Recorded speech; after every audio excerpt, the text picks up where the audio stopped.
اللهم صل على رسول اللہ صلی اللہ علیہ وسلم جب مدینہ تشریف لائے تو پہلے اپنی نانہال میں اترے جو انصار تھے، اور وہاں آپ نے 16 یا 17 ماہ بیت المقدس کی طرف منہ کر کے نماز پڑھی، اور آپ کی خواہش تھی کہ آپ کا قبلہ بیت اللہ کی طرف ہو۔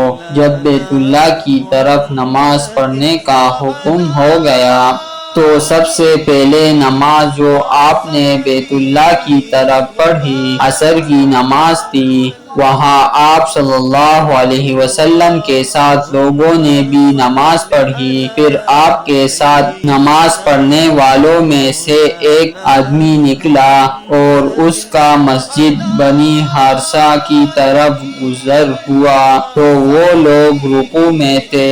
وہ بولا کہ میں اللہ کی گواہی دیتا ہوں کہ میں نے رسول اللہ صلی اللہ علیہ وسلم کے ساتھ مکہ کی طرف منہ کر کے نماز پڑھی ہے۔ یہ سن کر وہ لوگ اسی حالت میں بیت اللہ کی طرف گھوم گئے، اور جب رسول اللہ صلی اللہ علیہ وسلم بیت المقدس کی طرف منہ کر کے نماز پڑھا کرتے تھے، یہود اور عیسائی خوش ہوتے تھے، مگر جب آپ صلی اللہ علیہ وسلم نے بیت اللہ کی طرف منہ پھیر لیا تو انہیں یہ امر ناگوار ہوا۔ صحیح بخاری حدیث نمبر 40۔ وبارك وسلم اللهم صل